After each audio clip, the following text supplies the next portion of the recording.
I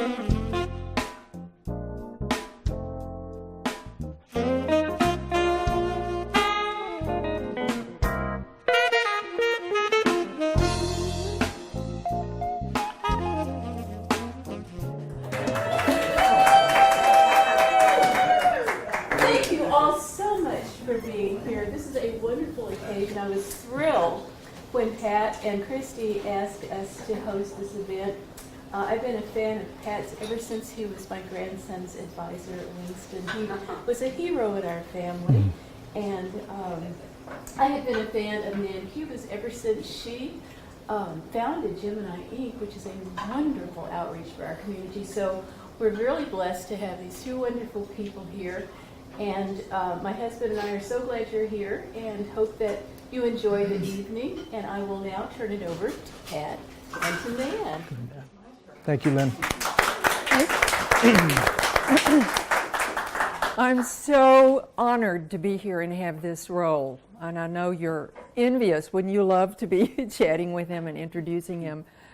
I just want to thank Lynn, first of all, for this beautiful venue. This is such a gorgeous home. I can hardly keep my eyes off everything on the walls and the shelves. It's really quite beautiful, and it's a perfect setting for tonight. I'm assuming that most of you know Pat, and if you do, you feel the way I do about what a celebration this is tonight. This is his second novel. I have had the pleasure of reading it. It's quite astounding. You are in for a grand treat. I'm supposed to introduce him, and Pat is a person I'm sure most of you know who has worn many hats. One of them, I'm very happy to say, was that of all things, he was the public relations director at Gemini Inc. when I was the director there. So I was his boss. This is what I remember of the many things, the many experiences that we had there, and it was a wonderful time. If you haven't heard already, Pat called it the Love Shack because we did love each other. Truly, we had a blessed, wonderful experience. I was there 11 years. How long were you there? 2.5 years. 2.5. Yes. Seemed like 6. Just the last part, Nan. It was really wonderful. But this is what I remember about his work, of course, was wonderful, and we were very blessed to have him there doing that. I'm wondering if I should tell them that you had no training as a PR director. And it showed. Trust me, you wouldn't have noticed at all. But this is what I remember. I should have been thinking about his job, but instead this is what I was thinking about. If you don't know about Gemini Inc. Brings in wonderful writers from all over the country to teach and to give readings and so forth. And every time we would bring one in, Pat was more excited than anybody, truly. And before the event happened, he'd already read the person's books and couldn't wait to talk about, what he had read and to meet the person and engage in conversation.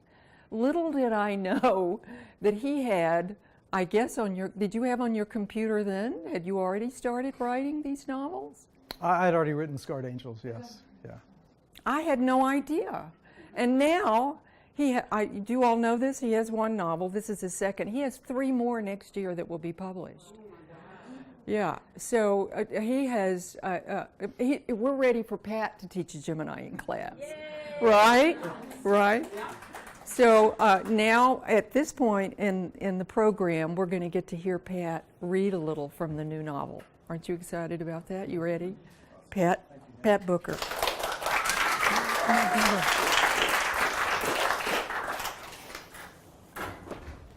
Come on in. You all just come right on in, all right? All right. Okay.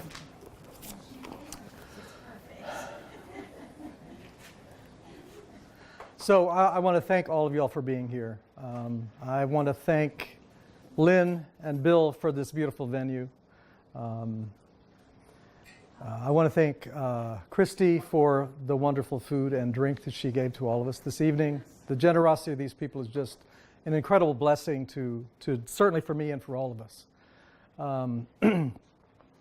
This beautiful woman took me in off the streets. I was a waif at the time when she took me in, and it was an amazing blessing. She helped resurrect me out of a wreck at that time, and so I'm very blessed to have her in my life. And it was with some great trepidation that I asked Nan to read the book, and I hate the word "and blurb it," but that's, and blurb it, and she very, very graciously agreed to do so. And I I can't talk about the number of blessings I've felt from Nan throughout my life. All of you all, everyone in this room, I'm so happy that you're here. I'm so happy to have the opportunity to share this with you and that you took the time to be here. So I'm blessed by all of you this evening. So I want to talk a little bit about Galilee, read a little bit from Galilee, and then after that, Nan and I will have a conversation about the book and maybe some other things, and then we're going to kind of throw it up. And I'm in the middle of talking about this, and I'm thinking I haven't even turned off my flip phone yet. Okay, so maybe y'all want to do the same thing. Dave Connolly should have told me to do this earlier. Because he's the professional. All right. I know y'all are envying this phone, but you can't have it. So. No. Okay. Some of you all aren't envying it. Okay. So Galilee, I wrote the novel Galilee actually 12 years ago. Some of you know that I wrote Scarred Angels 22 years ago. And without, if it were not for my wife, Tina Karagulian, none of these books would be published because I was socking them away in drawers, and she said, that's enough. These need to come on out. You don't need to play the lottery game. You need to go ahead and get your books published. I know how to do it, and so we did. And so as Nan mentioned, there'll be 3 more coming out within the next 6 to 8 months because we're in control. We do it ourselves. So anyway, Galilee I wrote, I used to tell me, I wrote it about 6 years ago. No, I wrote this book 12 years ago. And then we published it under Horse's Dark Press. And so I'm just going to introduce you to really sort of the 2 protagonists in the story, even though it evolves into a story of many people. But these are the 2 people that you meet first when you come into the novel. The first 2 sections, one section is Peter's story, and Peter is the first person that I will introduce you to. Peter Gamble is his full name. He's a 50-ish man who has been in exile from himself for a long time. He suffered some serious wreckage in his life. No, this is not autobiographical, but he, in the process of being significantly injured, he really kind of just shut down on himself, and he shut down on his whole world. And so his story in the novel is coming out of his exile and coming back into himself. Joni Mitchell, one of my favorite lines from Joni Mitchell is a song where she says, I am returning to myself. And that's what Peter's doing. He's returning to himself. The second character, both the first 2 sections are written in first person, and then the third section of the book goes into third person. So Peter tells a little bit of his story, and then Emma Sullivan is the other character. She's the woman in her early 20s. If she's in exile, she's in exile from who she will become. She's evolving into herself. And so her story, Peter's story is reconnecting. Her story is moving forward and connecting to the future of her life. So we'll hear a little bit of her story too. So I'll start with Peter's excerpt, and I have to admit to something, to a confession to you all. I've read this book countless times, right? In the process of editing it, and as an editor, you sort of like get into this somewhat objective space of reading and reading and reading and reading and reading. And then a couple of months ago, I had a friend who was reading it back in Mississippi, and I decided to kind of read along with him just to kind of, I wonder where he is in the book. And so I started reading him, and I started reading Peter's part of the story. Peter, in the beginning of the novel, is an extraordinarily angry man. I mean, he is very angry. He's dealing with a lot of anger about the injury to himself and where his place in the world is and all that. And it's just, the anger is hard. And what happened was when I was reading along with my friend back in Mississippi, I started reading this book again as a reader. And it just hit me how intense his anger was. And I thought, I really want to share some of this story with you, but I don't want to bludgeon you with his language. So I actually created a PG-13 version. Okay? And I'm going to read that to you tonight. You're not going to lose any of the gist of the story, anything. But when you go back and read the novel yourselves, you'll get the full catastrophe, right?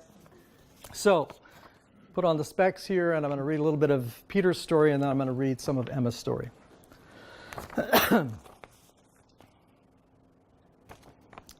So he hangs out in a canyon in North Arkansas, a river canyon. He's kind of just, that's where he goes to perch and just watch life. And I'm just going to give you a couple of heads up here.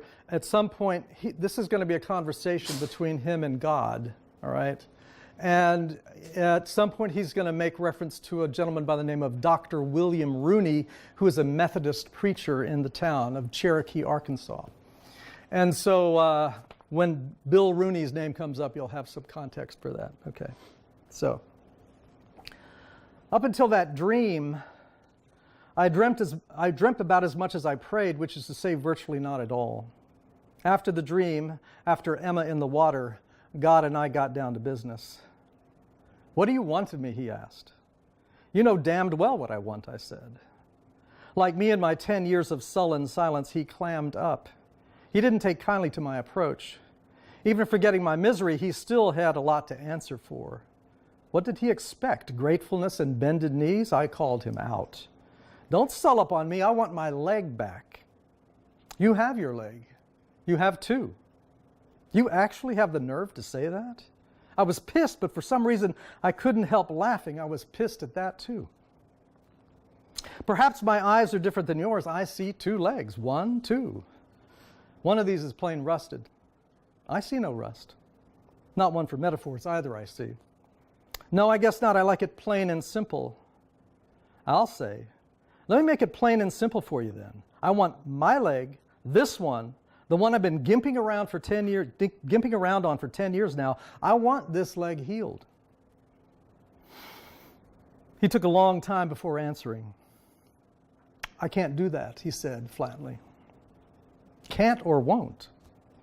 Just plain can't. It's not in my power. Whatever made you think I could? I was dumbfounded, but I spat out, I've listened to enough crap spilling out of William Rooney's trap to think there just might be the possibility. Dr. Rooney has a somewhat inflated opinion of my capabilities. I'll say the man is full of it. He let that invitation to comment pass. Do you honestly think that I would have let you slam into that tree if I had the power to stop it? Well, damn, man, then what the hell good are you? I could sit around and watch the world go to hell as well as you can. Yes, you can and do. What the hell is that supposed to be? Nothing at all other than that you can and you do. You mean up here on this ledge? You mean that woman in the water? I mean everywhere. I've no axe to grind with you, brother. Because I didn't ask for her to strip naked. I didn't ask for that. It seems you don't ask for much at all. From what I hear from you, it sounds like there's not much point in asking anyway. I don't know about that. A body's gonna ask. That's what bodies do. Or so I hear. That girl must have heard too. Heard what? I told you, I did not ask for anything from that girl. Easy, brother, easy. There's nothing to be ashamed of. I looked too. How could I not? You think that girl wanted to show me her naked body? Oh, I don't know about that. I just said she must have heard you. Though I was sorely tempted to spill the beans, I saved William Rooney from the shock of that conversation and all the others that followed. I thought they would just double up the smirk on my face while Dr. Bill laid out his load of theological crap. But strangely, it softened me up for the man. There was something touching about someone who would yearn so much and publicly declare that yearning day in and day out. About 6 months after the conversations began, I joined the church over on 3rd Street. You got a problem with that? I asked the next time out at the ledge. Why would I have a problem? I go too, he said. Hell of a brisket, ain't it? I wouldn't know. I forget it. The next time out to the canyon, I walked down to the sycamore. The water was up good and fast after the rains, but clear from a few days of running clean. You don't have to look, believe me, I'm not calling you, I said. Sorry, I don't have much choice. Suit yourself, it's not going to be pretty. I'll be the judge. How did I know he was smirking? Suit yourself, you've been warned. I stripped it all off, just as Emma had done, and stepped into the water. It was shockingly cold, and for a moment threatened to pick me up just the same way it did 10 years ago. But I sank down lower in the water and pushed off on my good leg to the big sycamore roots. I didn't climb up on them the way Emma did, but just hung on. After a few minutes, I warmed up and then pushed off, floating down to Emma's green pool. That whole time in the water, it felt like my old leg back. I got my old leg back. If I'd been alone, I probably would have cried. It felt so good, but I wasn't giving him the pleasure. Besides, when I finally climbed up onto Emma's rock, the pain was right there as always, stabbing away at my hip. I'm sorry, he said. The hell you are. What good's that supposed to do me? None, I'm sure, but I liked how it felt when the pain went away in the water. What the hell do you mean you liked? Forget it, I'm sorry. I'm sorry is all. Look, just shut up, okay? I really wasn't all that angry, even about the pain.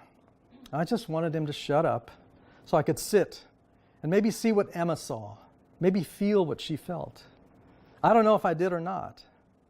I do know that it felt good to sit and get lost in the sound of the water and to imagine that Emma Sullivan was sitting beside me. And when the shivers came on, well, I just shook for a while, like when I'd seen her shake. That's it.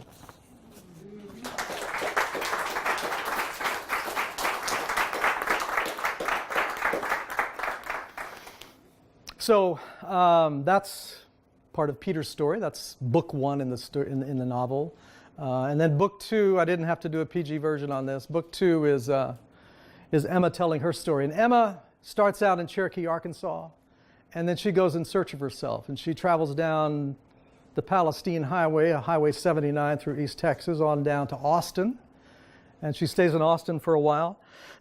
And then she decides, while she's in Austin, I don't know, I won't spoil this part for you, but anyway, she goes on sort of a mission to New Mexico.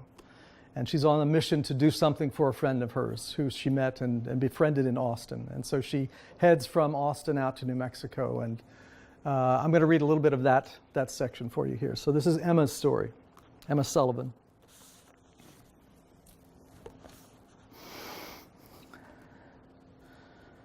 We reached Española in the early afternoon after a big swoop past Santa Fe. Since I was sure we'd loop back to Española, I didn't linger there. We took the highway east into a mountain valley towards Chimayo. The sky was turquoise blue against yellow mountains. It was a lazy drive in the afternoon sun, little traffic and a winding road. Jackie the dog took a snooze in the back seat for both of us. Chimayo was little more than a village scattered along the mountain highway. I was hungry again, so I stopped off at a big hacienda restaurant under a grove of trees, Mr. Dillard. Ever the telepath, Jackie stayed sprawled out on my sleeping bag as I got out of the car. There was still a bite in the air, but sun and sky conspired to create an illusion of warmth. The lunch crowd was winding down in the restaurant. The woman who greeted me took me to the lounge and seated me next to a wonderful pino on fire. I was the only diner in the room. The bartender was the only other human. Over against a pair of French doors lounged a gargantuan white dog, a great Pyrenees, the bartender told me. He took my order and smiled as I declined his suggestion of a Chimayo cocktail. As you wish, he said, Mr. Rodemeyers. A few minutes later, he set one down in front of me, smiling as if he had set a precious jewel in its place. My compliments, he said. I'm the designated driver, I said. I went light on the tequila, he replied. There is no such thing as light on the tequila, I said, but took the lovely cocktail glass in hand. I smell apples. Apple cider, lemon juice, creme de cassis, and Herradura. Herradura? Shall we say the culprit? He bowed ever so slightly. Culprit was right. It was nowhere to be found in my first sip of the drink, which quickly led to second and third and larger sips. Halfway through the drink, I felt like my body had turned into a river. I could hear myself rushing over stones. Someone took possession of my mouth and said, "Alejandro," for so the bartender had introduced himself. "Indeed," he said from behind his beautifully carved wooden bar. "Do you hear the river?" "The river?" I felt myself rushing over the brilliant white limestone of the Greenbelt back in Austin. "I am a river. You should see me." "Ah, yes, the river." He chuckled. I could not turn to him in his mirth. The sun of the fire felt as if it were nestled upon my left cheek. To turn would be to lose the sun. "Why are you giggling, Alejandro?" I said. "For most it is something like Niagara Falls. You were the first river." "You are a very bad man, Alejandro." "Muy mal," he replied. He was in fact a bit of a shaman. I spent the next 3 hours in his empty lounge as he went about his afternoon chores. He gave me just the one cocktail, but fed me an abundant feast of his own choosing, items mostly not on the menu. When he moved to an outdoor bar for further errands, he took me with him and set me down at a table on a lovely hillside terrace behind the hacienda. At one point I mentioned Jackie, and he left to rescue her from the wagon. She lay on the warm flagstone of the terrace while I drank very strong coffee. My head was coming back around. Alejandro was hand-squeezing limes. "Shouldn't I be cold out here?" I said. "Chimayans are never cold," he replied. That's the Herradura talking." He smiled and nodded. "Precisely." Alejandro lit a fire in the kiva fireplace beside the table. The sun had gone down behind the mountains and the valley light was dimming. Evening diners were beginning to take tables inside the restaurant and on the terrace beside other kivas. Waiters were lighting votives on all the tables. I was no longer drunk, but I still did not want to move. I had not felt such peace in a very long time. With a feeling of heartache, I said, "Alejandro, I must go."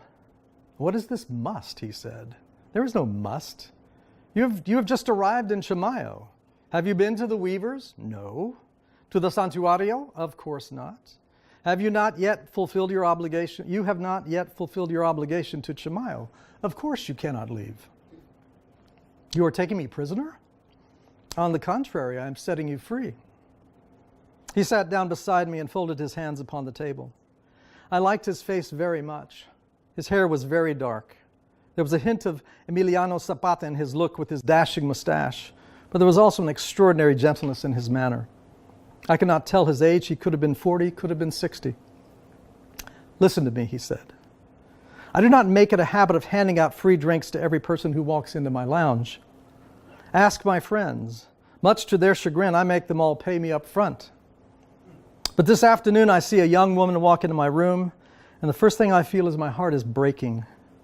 The feeling does not stay with me long, but for the few moments before it passed, I was filled with an overwhelming desire to weep. Alejandro Montoya is not given to tears, believe me. After that feeling passes, I feel a clenching like chains around my heart. These are not the feelings of Alejandro who lives in this quiet valley. These are feelings, I realize quickly, that this young woman has brought with her into my tidy little workroom. What can I offer this woman, I wonder? I have nothing to offer her. I'm a man who plies liquor into his customers, listens to their stories, wakes them with coffee when it's time to go home. I do not know how to cure such pain as you carry in this afternoon.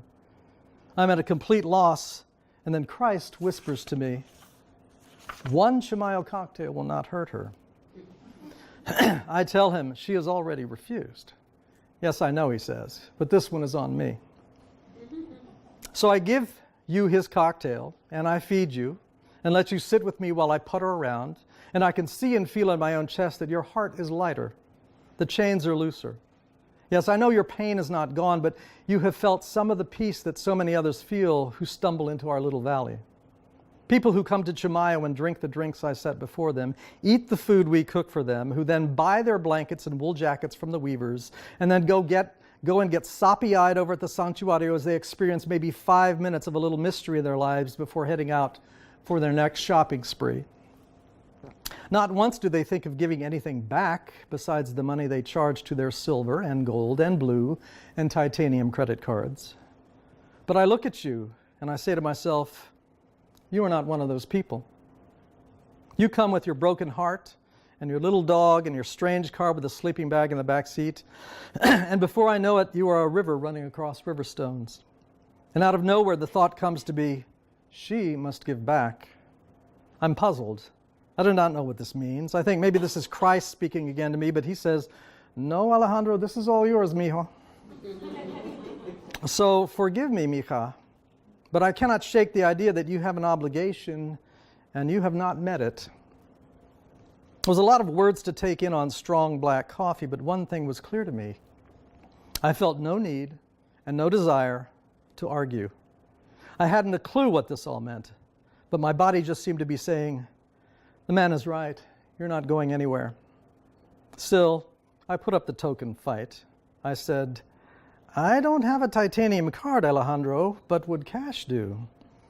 He smiled, relieved, I think, to be shorn of the intensity of his big speech. He said, Emma Sullivan, you are a very bad woman, very bad.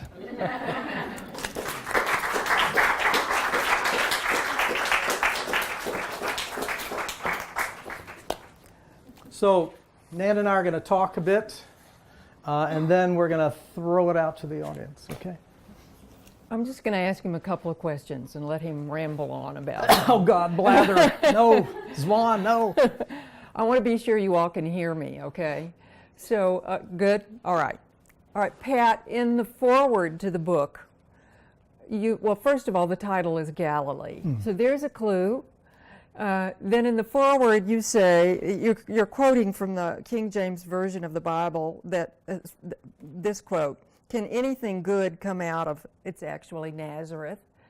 That's the real biblical quote. Right. But Nazareth is in the district of Galilee. So the whole concept is, can anything good come out of Galilee? Both, well, we know what came out of Galilee in the Bible, right? Who came out of Galilee? But now we're looking at people in this novel coming from a place called Galilee. It seems to me, you say at the end of the foreword, that living a meaningful life means ultimately achieving a healing and a reconciling. That's the quote, a healing and a reconciling. So I would love for you to see if you could talk about that a little bit. A meaningful life leading to healing and reconciling. Well, I'm going to answer that, and I'm going to also speak to something else too. I feel like a great portion of my adult life has been about, all fiction is autobiographical, but not really, but really, So there's been exile, there's been reconciliation, and then exile again, and reconciliation, and healing. And I mean, I had the fortune or misfortune at one point in my life of belonging to a church called the Church of Reconciliation here in San Antonio. And it used to really piss me off that that was the name of the church, because they actually took the name seriously and felt like reconciliation was their call. And I didn't like the fact that that was sort of like a stipulation to be there. I went there for peace and quiet. I didn't go there to try to reconcile with a bunch of people or reconcile my life or whatever. But peer pressure will have its way and things like that, And so there has been enormous reconciliation with family, with friends, with all kinds of folks, with myself, and in the process of that is healing. Galilee. I was maybe 6 months into the writing of this novel when the title came to me of Galilee. And at that time, I was very involved with reconciliation. And I was very struck by the whole notion that all of these quote-unquote ne'er-do-wells were coming out of a district and being dismissed because of where they were coming from, Galilee. And Christ himself dismissed because he was from Galilee. He is from Nazareth. And even though I'm not in that place anymore, I'm still fascinated by that place. And I feel like I'm called in my writing to chronicle Galilee. And I think I chronicle Galilee in just about all of my novels. That's all of us. That's us. That's not the big heroes. That's not the big whoopity-whoops. These are real people. These are the quote-unquote, they call them ordinary, non-elites, whatever. I wish we had different language, but these are us. These are us. And I feel called to tell these stories. So when you read my novels, you're going to read novels about simple people. You're going to read novels about folks who are not on the big stage. They're back in the shadows, living incredibly full lives and healing themselves and healing other people around them. So, Don't you want to read it? You have as one of the quotes before the novel, it comes from one of the characters named May Taylor. And May says this: "We are all saints, Pete. Some of us just ain't as good as the rest." So I love, all of you will love the character of May. She's quite remarkable. In part because you can tell from her personality, she's blunt, and she is also something of an oracle in the story. There is also sort of a magical component that is associated with her and her actions and what she reveals. And I'd like for you to talk some about her and her function in the story. well, I like you've referred to her as an oracle, and Terry, in her blurb on the back of the novel, also referred to her as an oracle as well. And it's funny because I had never thought of her in that way, but when you all both use those words, it's like, yeah, that makes perfect sense. You know, she just needed a cigarette and we would have been back in the Matrix, right? She is. Emma refers to Alejandro Montoya, the bartender, as a shaman, and he is in his own way a shaman. May Taylor is a definite shaman. May Taylor is, my first novel, Scarred Angels, had a character named Daltrey. Daltrey is, she's the magical character in that novel. She is the woman who brings it. She's the wisdom character, okay? May Taylor is the wisdom character in Galilee. A woman goddess named Yamaya is the wisdom character in the novel that's coming out soon, Sevart's Song. So May brings wisdom, but she brings cockeyed wisdom. You know, she's not. She brings the same wisdom as, for those of you who know the oracle in the Matrix. You know, you go through that door and there's this chain-smoking woman. You know, it's like she's going to lay it down, and that's May Taylor. I mean, she's living in her shack near Lake Jeremy, and she's shelling peas on the porch when Pete and another man come up to talk to her, and she's a crackpot, and but she knows what she knows, and she's very intuitive, very perceptive, and she brooks no fools. And that's a central.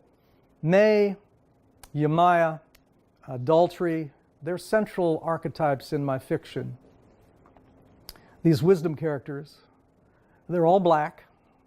And I think they're very much connected to the Black Madonna, who's very important to me.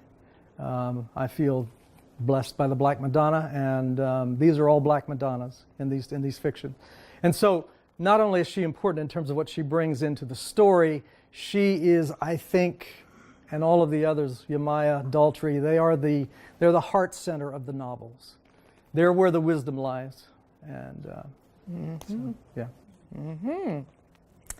So here's my last question before we open it up to the room. I was particularly excited and impressed by all the descriptions of the settings. These characters travel throughout the South and the Southwest, and the settings are beautifully done, and the places are quite evocative. And the title of the novel is Place. So I'd love for you to talk about the function of setting and place in your book.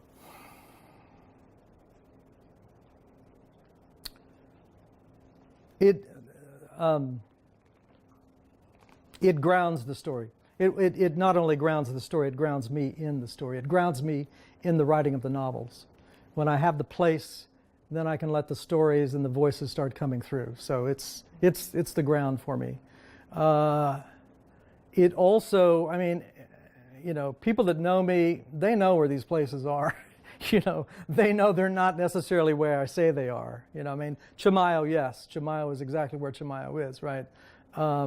But other places, I mean, I was telling somebody recently that Cherokee, Arkansas does not exist. I don't even know where that came from, but whatever, it's there, right? The canyons, though, the canyons are Austin canyons, the canyons are Virginia canyons. They're all places I've been. So when I go and write a novel, I'm on a road trip, whether it's a road trip novel or not. I'm on a road trip. I'm just all over the place. It's like, oh yeah, you're going there. When I wrote, when I was writing Sevart Song, the third novel, I encountered a place in the novel where I was going to absolutely need a space that I'd never been before, a place that was just desiccated, desolate, just destroyed. I needed a place like that, and I had never experienced an environment that really would give me that I could write about or I could describe and all. And so I was like, okay, well, it'll come. So a few years back, Walden and Tina and I went on a road trip up to Portland, and we drove through Nevada, and I found that space. It was like on this incredibly desolate highway that we almost ran out of gas on. And I mean, it was the most desiccated environment I'd ever been into, and that became the desert that I needed for the third novel. So like I say, place grounds me in the story, and then lets the rest sort of grow out of it. But place is also kind of this selfish traveling vehicle, It's like, okay, good, I get to go on a road trip back to Montgomery, Alabama today, or, so. Because these are all places that I know. They're all places I know. Who has a question? What do you want to know? I have a question. Yes. Whose books do you like to read? Yeah. How old am I now, Jeanette? Oh my gosh. I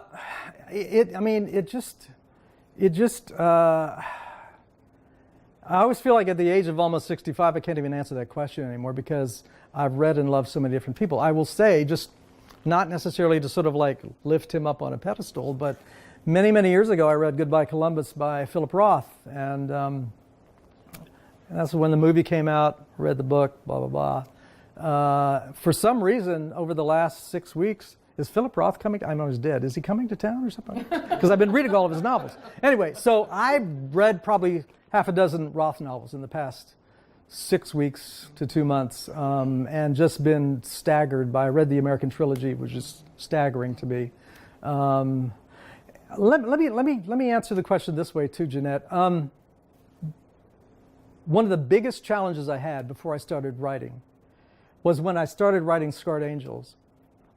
I said, dude, this doesn't sound like anybody you read, okay? Because I was like Mr. Anthony Burgess, Thomas Pynchon, all of the John Updike, Scarred Angels is a very simple story, simple narrator telling a simple story, a gnarly story, but a simple story, and it was like, whoa, didn't quite jive at first because it was like, these don't sound like the people I'm reading, and then I had to realize it's not their story. And I really had to realize also that it was not my story. I mean, I had to realize that these characters need to tell their stories, and I need to get out the way and let them speak their story. And so in the third novel that I wrote and finished a couple of years ago, I actually got way in the way of half of the novel, so much so that when I showed it to Tina, she said, that needs to go in the trash. And so she didn't say it that way, but I mean, but that essentially it did go in the trash, and I had to rewrite the whole last half of the novel because I had sort of like concocted it all out of myself. So anyway, but I mean, I just,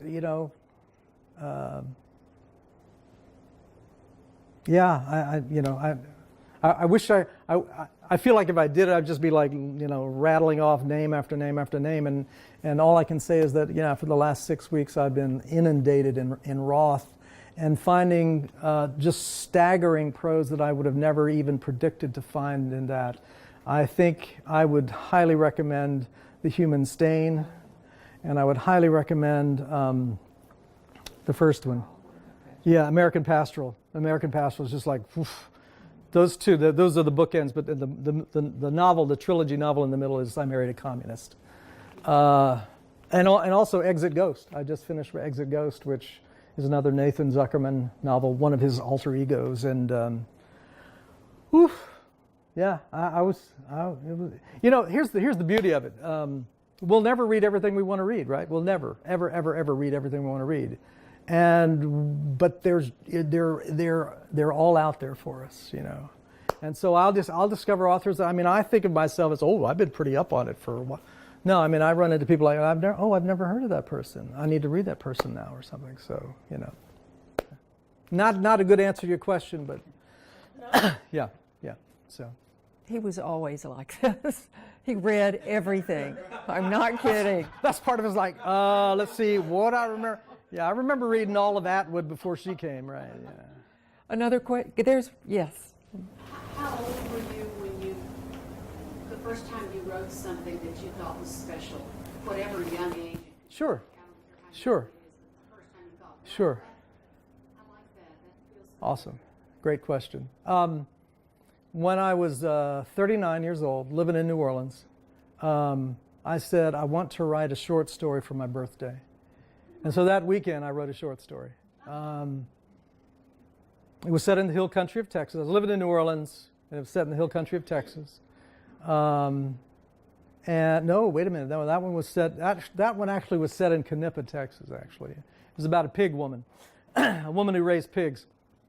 And so I sat down, and it took me 2 days to write that story, and I liked it a lot, and I liked the experience of writing it a lot. And so for the next 6 to 8 months, I wrote about a dozen short stories, all of them set in the hill country of Texas. Again, living in New Orleans. I had sworn never, ever, ever, ever to write a novel or anything set in New Orleans because I wasn't a native, so I wasn't legit. My fourth novel is set in New Orleans.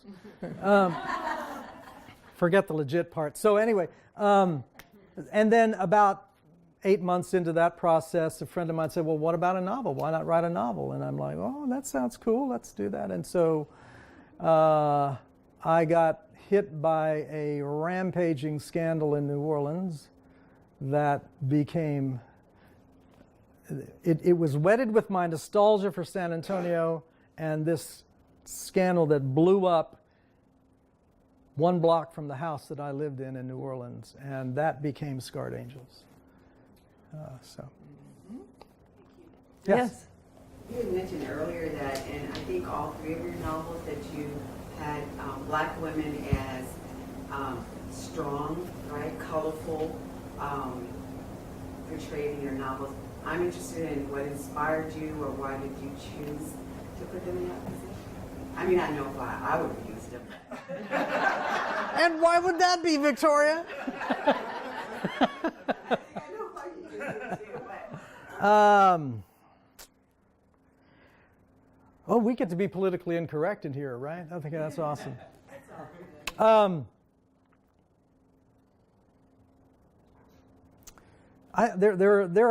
There are a few different ways to answer that question, Victoria.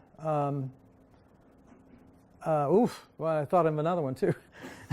Okay, so, well, first of all, I used to joke with my students at Winston, and I got called on the carpet for doing this after having been doing it for about 2 years. I said, y'all don't really know this. Whenever they'd get a little like out of line and like sort of like slightly racist or something like that, I say, y'all don't realize that I'm a sassy black lesbian, okay? That went down just fine for about 2 years until an administrator decided that was inappropriate. But anyway, so that's one piece. I am a sassy black lesbian.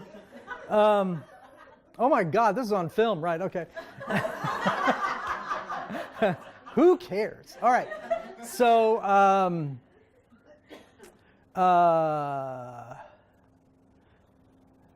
Peter talks to God in this novel. I'm not a very good talker to gods or whatevers, but let's see, it'd be about 26 years ago or so. I was in New Orleans, and I started having a conversation in a taqueria with this voice, and the voice was like, I'm going to just tell the story. I'm just telling the story, Victoria. Okay. I was having air conditioning problems, right? And I was like, oh my God, no. And it was in August. Terrible time to have air conditioning problems. So I'm sitting there in this restaurant, and this voice comes into my head, and he says, I'll take care of your air conditioning. I'm like, who the hell are you? I'm like, yeah. Okay, so, and then I said, I know who you are. You're Yamaya. Now, Yamaya is a Yoruban African goddess who's also been brought and adopted into the Western culture in Cuba and Brazil and all over. She's also Selena's daughter's name, Yamaya.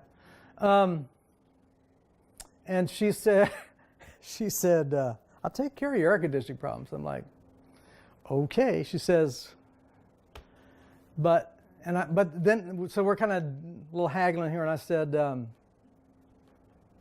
you're one of those goddesses who's going to want something in return. And she said, yes. And I said, so what do you want in return? She said, just your firstborn. I'm like, okay. At this time in my life, these two beautiful people were not in my life. Tina and Walden were not in my life. I was living a life of a person who was absolutely convinced I would never have a child, okay? Beyond that beautiful woman back there, but we were kind of in exile at that time. Tony. And so I said, okay, I'm going to assume that you must mean my first novel, right? And she's like, okay, whatever. And so I said, okay. And then she said, because this is what Yamaya does, don't fuck with me. I'm like, ooh, a goddess who says, don't fuck with me. I like this goddess. So anyway, so I got back to the house. The air conditioner it was like no problem. It was fixed. We actually called somebody over to take a look at it. Said, oh, it's no big deal. It just froze out. Blah, it's fine. It, didn't cost anything, whatever. I'm like, that's not really fixing the air conditioner. And I heard her voice say, don't fuck with me. So if you look in the beginning of Scarred Angels, that book is dedicated to Yamaya. Okay. Now, of course, those of us who love wordplay and all, air conditioning, right? Air conditioning, like air, A-I-R, right? But I was also being air conditioned, H-E-I-R, air conditioning. She was air conditioning me. She was getting me ready, all right, for this beautiful man and this beautiful woman in my life. So, whoa, who asked that question? You asked that question. Okay. So did they tie into your interest in the Black Madonna? Oh, absolutely. Absolutely. Because, yeah, absolutely. Because Yamaya led me to a book called Longing for Darkness by a woman named China Galland, Galland.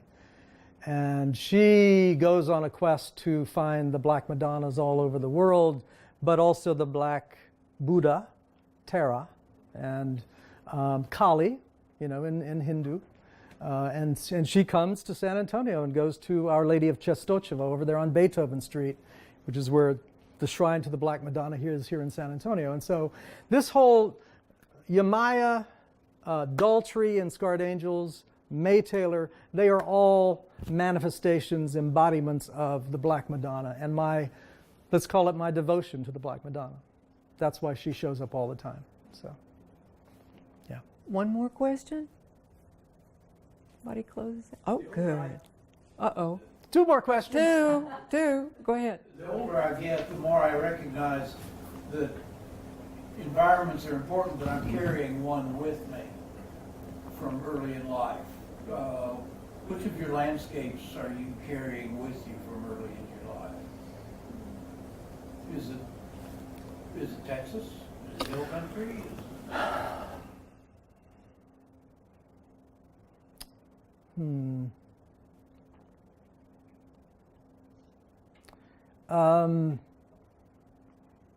It's river canyons. So it's the Frio River Canyon, okay? It's the Greenbelt Canyon in Austin. It's the hill country.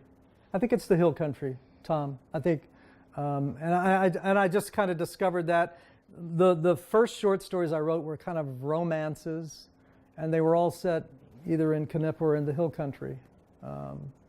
Yeah. Because, you know, as I just say that to you, I think back to what a magical place that was when I was a little boy. You know, when we would go up Highway 16, when Highway 16 was a highway into the country and not just Bandera Road into Helotes into whatever. I mean, it was a country road. It was a country drive on Sundays. We'd turn on to Bandera and head on up to Helotes and go to John T. Floor. I mean, so the sort of magic of, and also a couple of years after I graduated undergrad, I surveyed land in the hill country north of Uvalde. And so a lot of times we'd be driving up the highway from Uvalde up into around Concan and on up to Lakey and all, and that was just magical. I mean, I was up here looking down into the valleys and everything like that. That just kind of got inside me, I think. Yeah, hill country and rivers. Selena? Like you, I'm very grateful to Nan and all you've done for our community. You're so sweet, Selena. And IU. and bringing so many wonderful writers to Gemini Ink. Absolutely. And as former inkers, ex-inkers as we say, we were able to attend, and curious people, attend a lot of readings, take a lot of classes, and beyond our budget, right? And just chat with writers. And I wondered if there was a class or a piece of advice or just something that, and there might be many, but that really struck you and stuck with you as a writer, as a human being even? The two experiences of writers that really were I felt were the biggest blessings. And I'll talk about this and I'll see, nothing comes to mind immediately about what may have come from them, but just the blessing of being in their presence. And you know, the first one was Grace Paley.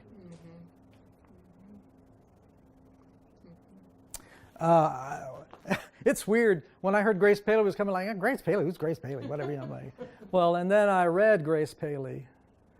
And I, prior to reading Grace Paley, I was a humongous, and still am a humongous fan, although I don't like his latest fiction, of a man named Paget Powell. And Paget was a student of Donald Bartlemy. And Donald Bartlemy was a contemporary, and I would say probably still a student of Grace Paley. So this lineage was right there. And so I was when I read Grace for the first time, I was reading Paget Powell's grandmother, okay? Fictional grandmother, literary grandmother.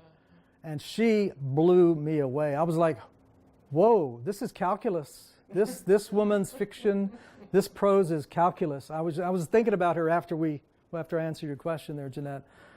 Because she was the biggest blessing, just because, I mean, you introduced her, and I got to hang out with her and walk her around, and she's holding my arm and just talking to me, and What a voice. Oh, just an amazing. If you don't know her work, it's funny, it's tight, it's wise, it's... Oof. You just get her collected stories, and she's just phenomenal. And two, you said there was someone else. The other one was Li Young Lee. Oh. Okay. Li Young Lee, Chinese, initially went to Indonesia, ran out of, was it mainland China or was it? I can't remember. Yeah, anyway, family exiled to Indonesia. Then they come to Chicago. And Li Young Lee is an amazing poet. I mean, just an amazing poet. So he comes and he does a workshop. And I got to sit right next to him at the workshop, and you know, but again, and you know this story. So Li Young Lee, brilliant man. We're talking movies. I don't really like what do you call it? The Ang Lee dragon, whatever. Come on, help me. Oh yeah. There we go. Okay. Don't really like that. That's not the real kung fu, right? He's like, no, I like the real kung fu movies. So he's like, that's too artsy for me, you know. But that's not the best Li Young Lee story. We always like to treat our people really, really well. We get them really good food and stuff like that. So we got, you know, Jen Jen Hamilton Hernandez now went to Central Market, got all this big feast for Lee Young Lee. And, you know, he was very appreciative of it, but at some point, somebody took him to the Sonic. And so the next day, we're talking about, well, where might we want to go eat now? He's like, and he goes, do you think we could go back to the Sonic? Because they have, and he would do the hand thing. He said, they have those chicken sandwiches. And he had just the width, man. He's like, those chicken sandwiches. And yeah, that's where I want to go. I want to go to the Sonic.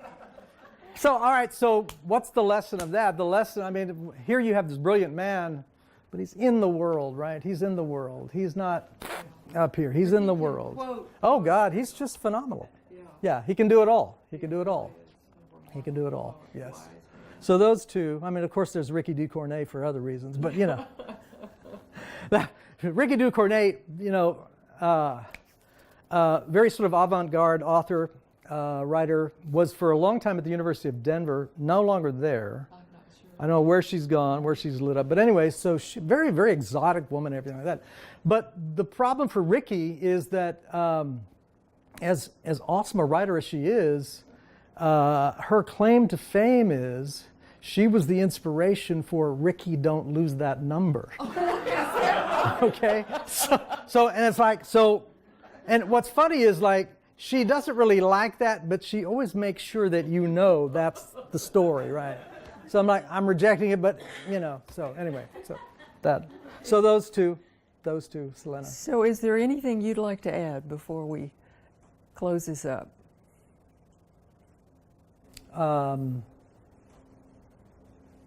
Just my gratitude to everyone in here. My gratitude for you all being here, for you, love you, for you good people. Yes. For Christy. Yay! Great, Pat. Great. So we're gonna do, you know, the commercial thing now, right? So we're gonna do a little stage resetting and all. And for any of you all who would like to purchase books, we have books here. We have Scarred Angels and we have Galilee copies. I'm happy to sign them. And if any of you all have brought books that you've already purchased, I'm happy to sign them as well. So maybe give us, 5 minutes to just kind of get set up and then... Maybe have something else to drink. Absolutely. Go back and put Big Bill to work back there and go back into the kitchen and, don't overwhelm the man. So, yeah. Roger, you can help him out, right? So, yeah. Okay. Thank you all very much. Thank you. Great. Thank you. Is that okay? Yeah, you good? Absolutely. Thank you. That was so fun. Thank you. So fun. Thank you. I feel like you've been born. It feels that way. It is so exciting. Isn't it great? Wasn't it? It was such a great job.